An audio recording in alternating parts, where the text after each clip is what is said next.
Welcome. This is #Gen Z, a podcast that explores Generation Z, who they are, how they're different from other generations, while also being an incredible blend of those who came before them. We explore what they think is cool, what moves them, and why they do what they do. I'm your host, Megan Grace, and it's so nice to have you here. Today's episode focuses on Gen Z pursuing careers in politics, government, and civic service. As Gen Z is rapidly becoming a larger portion of the youth voting bloc and aging into eligibility for elected office, this topic feels important to include in a season about careers in Gen Z in the workplace. A 2023 career study by Axios on Gen Z found that just 14% of those in Generation Z between the ages of 18 and 29 said that they want to spend the bulk of their career working in government or for a nonprofit organization. This is less than half compared to those in that same study who said they want to work for large or medium companies. Working in politics and government doesn't just mean running for office. There's an entire industry of government workers that help keep societies and countries operating. Another study conducted by the nonpartisan nonprofit Partnership for Public Service found that Gen Z is actually underrepresented in the federal workforce compared to other cohorts. In this episode, I had the opportunity to speak with Brianna Carmen, an award-winning, nationally recognized political expert with a career in women's rights and young and underrepresented community engagement. Brianna is currently the political director at Emerge, where she has overseen the organization's efforts to train young women to run for office in order to see that Gen Z is represented in our institutions. In this role, she's helped more than 1,200 alum serve in public office, including a 67% win rate in 2022 for young candidates. Previously, Brianna was at Voto Latino, where she led the organization's voter drive and turnout campaign, registering over 6,000 voters with a focus on young voters. Please help me in welcoming Brianna to the conversation today.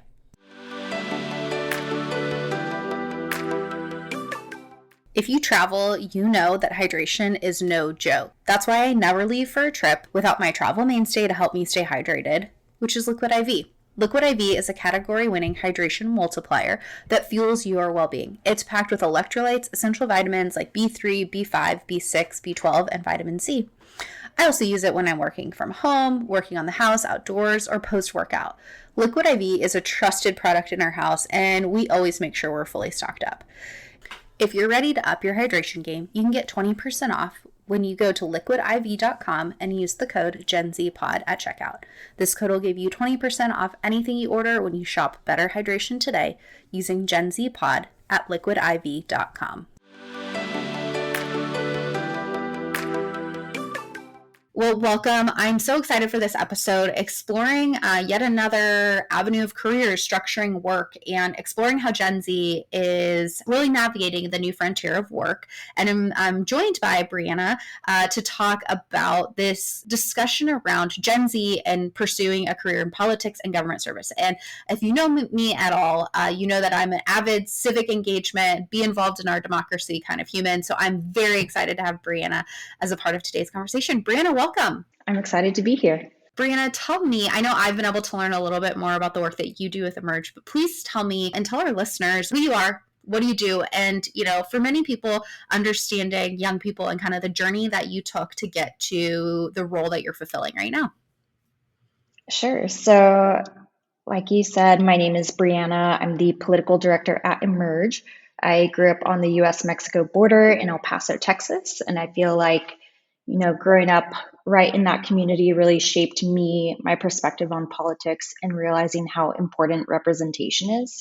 I don't come from a family of donors or necessarily political people, so it was really through my experiences that I started becoming more civically engaged, politically active, and it started really with an internship in college where I worked for the local member of Congress, was offered a job to run their campaign shortly afterwards, and really was just kind of thrown into the wolf's den, if you will, and learned through trial by fire how to run a campaign, managed a successful one for U.S. Congress, and then hopped on a U.S. Senate campaign right afterwards. And really all of those experiences led me to this interest in people running for office and really to what I do now, which is helping women run for office at this amazing organization called Emerge. So before we get into what Emerge does, you got to name names. What awesome campaigns did you work on? You can't just let that slide in there and not give us the deets. Yeah, so right, being from El Paso, Texas, the former congressman is Beto O'Rourke. So my senior year of college, I managed his U.S. congressional campaign race, won that, and then was the interim Senate campaign manager while we waited to raise some more money to be able to hire some more staff. It's a very casual campaign. Very, very casual. I was a big fan. Certainly, I couldn't vote for him. I live in Tennessee, but I liked what he was about. So that's fantastic. I'm glad that you got that I imagine that was a very foundational experience early in your career to really set the tone for what you're doing now. And I know that you shared a little bit about what Emerge does to prepare people to be running for a political office. But tell us a little bit more about the organization and the specific work that you do before we get into a little bit more of the career stuff. I'm sure people are interested in and kind of, I mean, I don't want to say it's behind the scenes, but the work that is done to prepare people for this kind of work. Sure. So it definitely takes a lot of effort when we talk about women running for office. Really, the common understanding is that you need to ask a woman about 7 times before she feels like she can make the jump. So that's really what my team and I are doing in the background is once she feels like she can make that jump, or even a little bit before, is providing the knowledge, the skills, and the training. So that way, as she's running for office, she feels like she can do it. Really, a lot of the information on where to go file, how to figure out how many people need to vote for you, what does this position do. That information tends to be gate kept. So, really, we're democratizing it so that way people who aren't traditionally represented in politics actually have a shot, and our women run and they win at amazing numbers. So usually if you're a first time candidate, your chance of winning is anywhere from about 10 to 20%. Whereas with the candidates that we train, the first go around, they win at about 45%. So we really feel like we are supporting them, providing the important information on everything from campaign strategy to how to fundraise and how to win at the end of the election. I feel like, so I'm an election official, and so I see it from a very different side of the political scheme of like, I'm like, I don't really care who you vote for, just like go show up and vote, right? Like, but I think I hear it often of people are like, how are these people, the people that are on our ballot? And now I feel like I know someone that can help me understand how these people got on our ballot. Like that is your job, is to figure out how we help people that are more reflective get on our ballot, demystifying that big question of like, how did we end up with these choices, right? And really trying to prepare people for choices that maybe align a little bit more with how our communities are actually reflected in that process. So I know we're going to have a ton to talk about. Probably have to take some of it offline. But I know you mentioned your upbringing in Texas and seeing really how politics plays a role in your life at a young age. Was something that you've already mentioned. What else initially drew you to wanting to work in politics and helping others run for office? Well, I will say it was something that I fell into, right? I wasn't 5 years old and thought when I grew up, I'm going to be on the back end helping people become politicians. I really had the amazing opportunity to meet people who were running for office who really cared about the communities they were from and seeing just how much involving people in the political process means. I mean, when you try to engage communities who feel like the people on the ballot don't look like them, the people on the ballot don't care about them, and you change that narrative, flip it on its face, and here you have these amazing women running for office who look like you and I, who are from these communities, who are talking about the issues we care about. That's really what gets me excited, and that's really where I feel this energy, this momentum that we are really changing things. It's not just the status quo.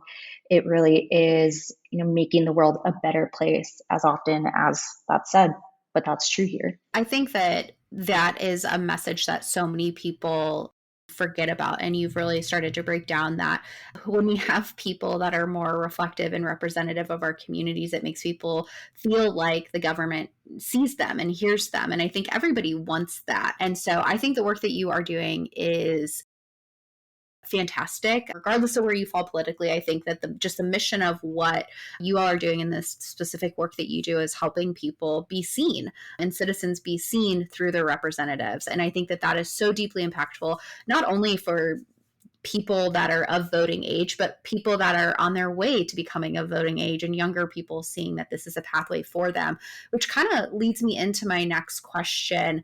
How do you think that politics and government service and kind of serving in this capacity as a profession aligns with what we know about Gen Z? I believe you are Gen Z, so you get to speak a little bit on your behalf of your peers, but how do you think that this aligns with this cohort of young people and what they're looking for from a professional space? Yeah, so unfortunately, I missed the Gen Z cutoff by a year. I'm a millennial. I was born in Oh no. 94, so Oh right no. there. Just Um, they're really cool. They might let you in if you like write a letter and say, I like you guys, please let me in, right? Like I'm way past that 1 year cutoff, but you're close enough. You're close enough. You're like neighbors. yes, allow me to share some grandmotherly advice. If you don't want to invite me to sit with you, that's totally fine. I get it. Totally cool. But I will say when I think about Gen Z and how society frames them, and sometimes it takes on a paternalistic view where it's like, oh, these kids are coming into our workforces and they're changing things. I think that really actually gets deep down to the root of politics, right? Where it's this battle between the old guard and the new guard constantly bringing in new ideas and innovating and really pushing us to be better. That's where a lot of these new ideas, improvements come from, is from this conversation, this dialogue. It's this back and forth. And I think understanding that it's a back and forth can be a challenge, right? Because politics is a practice in delayed gratification. People have been working on issues like healthcare for decades, but it really is these new ideas, new sentiments, new experiences coming in and pushing us to be better. So that way we can have those conversations and actually get closer to an ideal. Absolutely. And I think that when I think about what Gen Z is looking for in work and what we've seen in our work and research is that they want something that is meaningful, that creates an impact, that is on, and they're very motivated by like the betterment of the world for others, not just themselves, but others. And that's where I kind of see, and I'm sure you see it because in the work that you've done, whether that's in campaigns or in your current role, you're probably seeing a lot of young people drawn to like the mission of wanting to just use the government to make people's lives a little bit better. It's like a wild concept, I'm sure. Do you see that present with some of the Gen Z that you interact with as you're either preparing them to run, which is wild that they get to run now? I love that for them, or those that are supporting campaigns?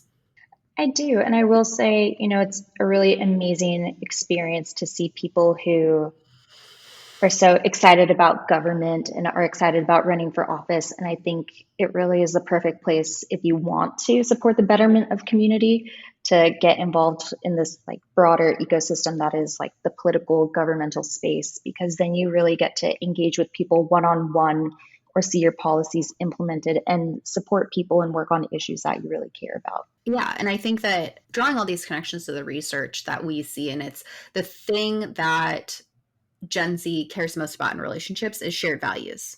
And I wonder what the world would look like if we had more Gen Z politicians or more Gen Z working within politics where their biggest priority was establishing relationships with people with shared values and having those conversations. Because I think deep down there's a lot of things that we, and I will just say as a US in the country, like I think there's some more similarity than there is difference. We're just all saying it very differently. And so I wonder what the world will look like when Gen Z is in those positions and is able to kind of navigate those conversations to be like, we care about just bringing people together and figuring out the thing that we care about as opposed to like dividing us out by what we value. Let's figure out where our common ground is. Sometimes I think our world would be just a little bit happier if we put Gen Z in the place to lead. And so I'm sure that there are many people listening, whether they're Gen Z or no Gen Z, that are interested in the kind of work that you do, whether that's through kind of the work you've done with campaigns from the actual campaign side or your current role where you're preparing people to kind of take on a campaign.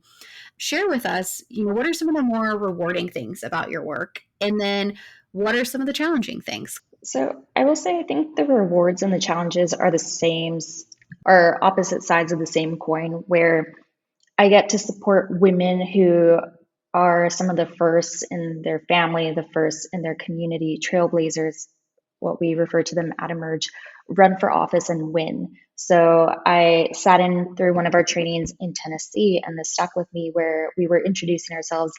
And one of the women who was taking our trainings was mentioning that, she lives in Tennessee and she is the mom of two Black boys and is also Muslim. So, how does she go knock on doors and talk to people about voting when, because of her identity and how she presents herself?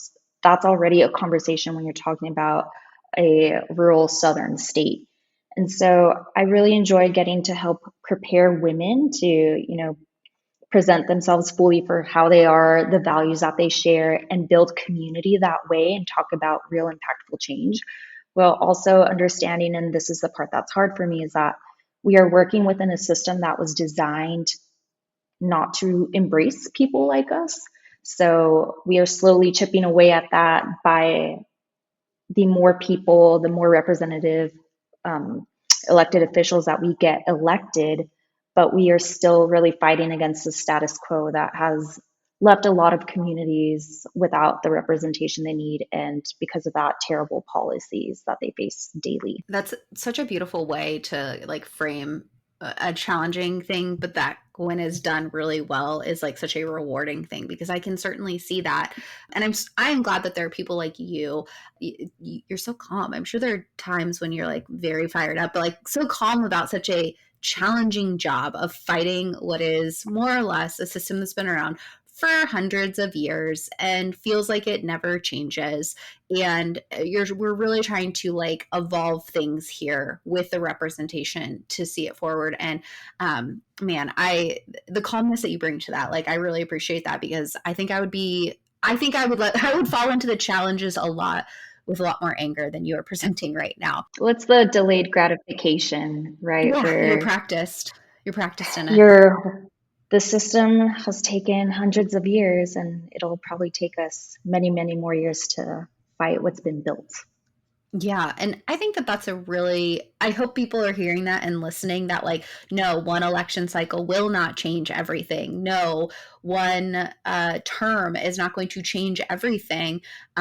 And we want things fast in our society. And so I'm glad to hear your messaging around like it's delayed gratification, or satisfaction, whatever you look at, is like we're taking at least one step forward. We're taking one step towards what we hope the future will look like.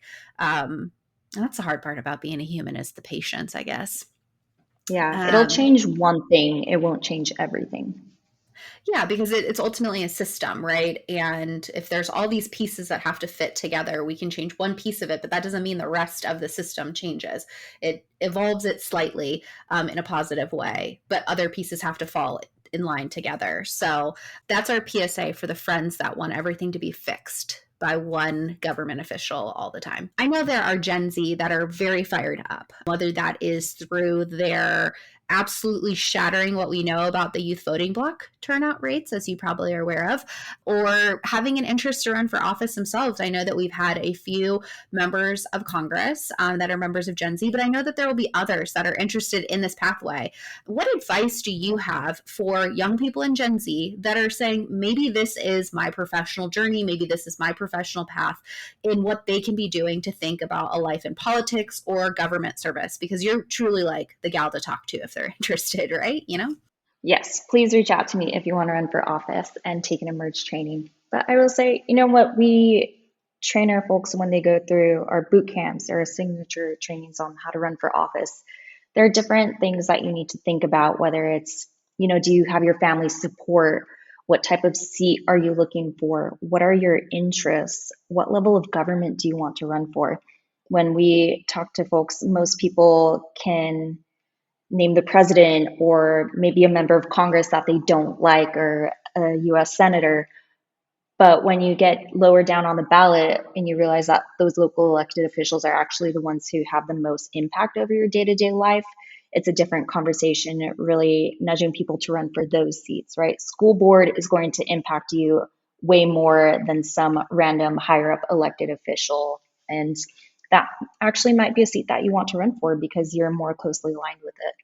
So thinking through that, and then also when you want to run for office, really honing in on the why. People think, it's money, power, privilege. But running for office, those are long hours, those are hard conversations. There are ups and there are downs. It can be lonely at times, and really thinking through, is that something that you want? Are the trade offs worth the rewards and the change that you are looking to implement? And how do you handle that in your day to day life? I think that's such an important like introspective piece that you are walking people through because well, in an educative piece, like you talked about the training, but there are a number of people, you identified like your school board member can actually have ripple effects on your children, your neighbors, and the people that really make up your community by what is taking place in those schools. I come from an education background, so I'm like, the school board might as well be the lord of all the land because they really, it's like a 20, you talk about delayed gratification, the impacts of a school board decision can have influences on kids 20 years down the road, and people don't realize that. So Like, do you want to read books? yeah, books. Do you want to learn about certain topics? Do you want to have funded teachers? Would you like to make sure students have operating buses? Like small stuff that is so necessary that people think that school board is just like a bigger version of the PTA. And I'm like, no, the PTA is also still important. Some school boards have multi-million or billion-dollar budgets. So you Gigantic. have so much more impact than you would Mm-hmm. think. Well, I think about like I'm in Nashville, so it's interesting that you shared about that candidate in Tennessee, and we're an interesting place for politics. I'll tell you that. Our school board members, like they oversee a significant. You just look at like the Metro Nashville School District and how much oversight and how many council members there are on the school board. It's a lot. It's a huge number of people. I'm thankful that I got a good one in my backyard. But really there's so many, like I think in the last 3 years we've all, I hope, have woken up to say like, okay, well, we're learning that laws happen and everyday people are technically part of creating laws and policies and whatever it is. That there's a lot of things in our own backyard that matter so much more, as you've pointed out, than our Congress members or our senators, like that impact our day-to-day lives. Like I'll tell you right now, I've been paying a lot of attention to the state Senate in Tennessee because their decisions make an impact on my everyday life more than some of these like federal laws. So I think you and I could just have an entire podcast on like things you should vote for because it's important, and why we need good people in those spaces is something you've clearly pointed out. Is we need our communities to actually, like our government to reflect our communities. And that's just not currently the place. So do you think you'll ever run for office? Or are you always going to be like the pump up coach getting people ready? I love that pump up coach. I'm going to add that to my email signature. But I will say, right now at this point, right, I love my job because of the breadth of impact. I've been in places where I worked for one candidate or I worked to register voters, and you get to see like the incremental or small impacts of that. But when you're working at a national organization and doing this at scale, like Emerge has trained over 5,500 candidates. 1,200 of them are elected and sit in office today. So for me, that's really exciting just to think about the impact, not just in one community, but in thousands of communities all across the country. And how many bad bills are passing through numerous state legislators, or just thinking through bathroom bills, anti-trans bills, book bans. And what gets me excited is realizing that there are women that my team, my organization has trained that are fighting back against that. So it would be really hard for me to take a step away. I would have to run through that checklist that I mentioned earlier on what to do if I want to run for office. But right now, I just love knowing that the work that I'm doing is meaningful because these people are being empowered by it to go and fight back against bad bills or write better policies for us all. Mm-hmm. Yeah, that's a really good point. And if you're doing good work to help other people do good work, then it seems like you're in a really good position, especially if it fills your cup, right? Like if you're like, I don't need to be the person Yeah. writing the bills. Like I just want to make sure there's good people in the seat that needs to be filled and trusting that they will be able to do it. So it sounds like you're like, you got a job that you love. And I wish that for everyone. I I really do do. wish that Yeah. everyone has a job they love. It makes for a happier world. So before we go, because I think I've learned so much about how the good work that you do, because you've kind of had that more traditional like working in politics line of the world. Now you're in this behind the scenes world. I wouldn't say behind the scenes, but support role in. I'm the coach. Yeah, you're the pump up coach. Like that's necessary. That's an important job at a college or university. You're the highest paid employee. So don't forget that. The coach really does matter. And you have really, I think, shared so much about the types of work that exist, that if you don't want to be the person behind the podium, or you don't want to be the person necessarily going through the election, that there's a lot of opportunity for young people to pursue careers, and deeply meaningful careers that can make a positive impact, that aligns with what Gen Z is looking for, and kind of hoping to help contribute to evolving a system towards a better world. So I thank you for sharing that. But I really want to make sure, I always ask this question at the end, but what's your favorite thing about the Gen Z you work with? I know they're close in peer age, and I imagine you work with some as colleagues, but certainly there's some that you're working with through other capacities. What's your favorite thing about Gen Z?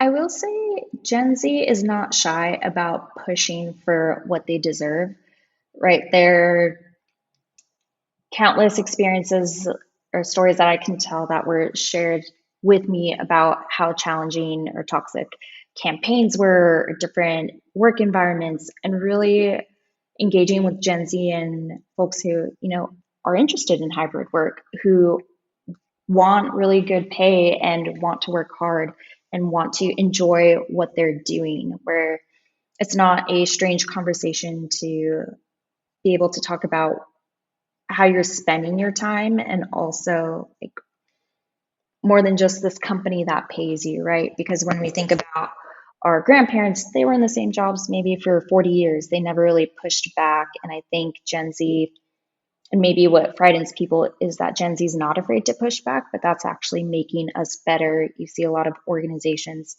like Emerge, a lot of progressive organizations who are starting to unionize, who are thinking about the nature of work, because Gen Z is pushing us to be better at it.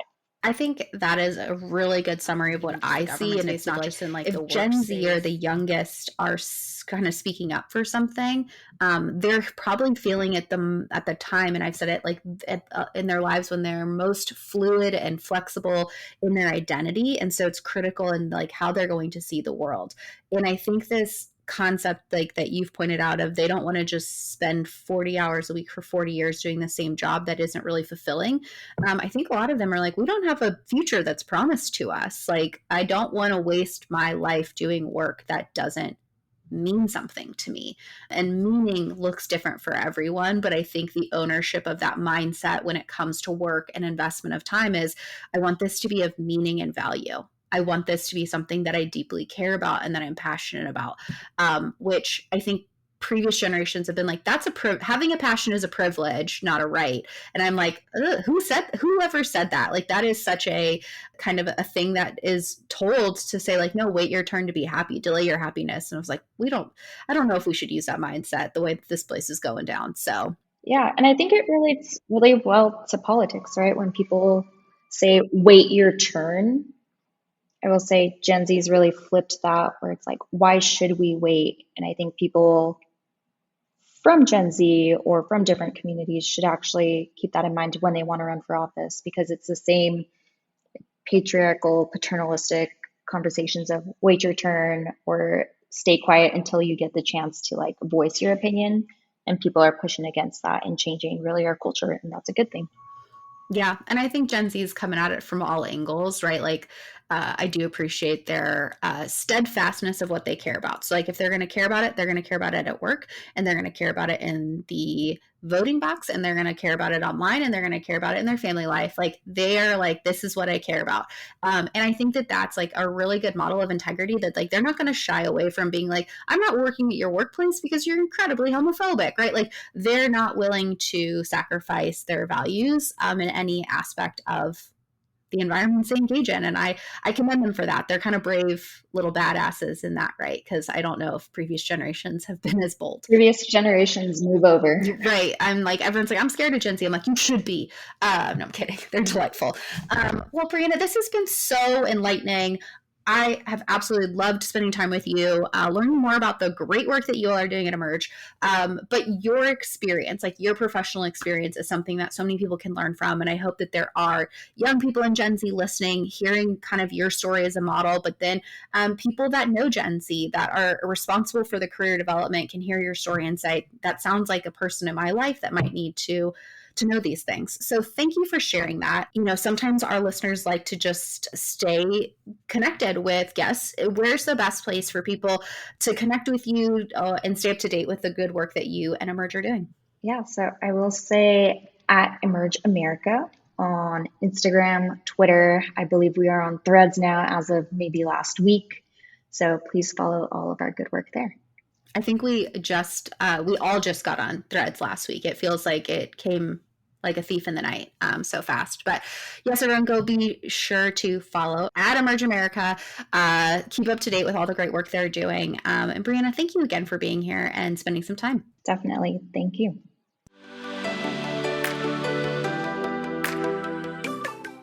If you follow me on Instagram, you know how important my dog Sebastian is to me. I take great care in selecting high quality food that will provide him with a healthy diet. If you're looking to do the same, you need to check out Nom Nom Dog Food.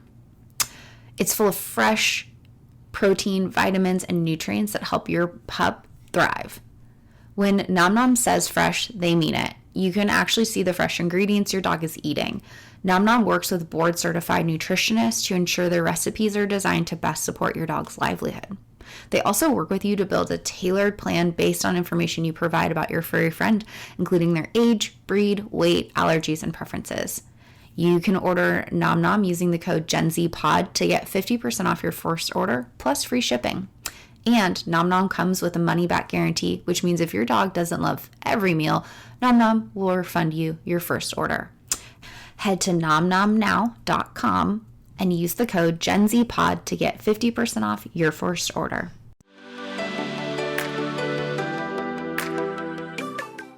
Another big thank you to Brianna Carmen for joining me on today's episode. She's really doing such important work to ensure Gen Z has a place in today's political environment and helping ensure that this is a generation that's a political force.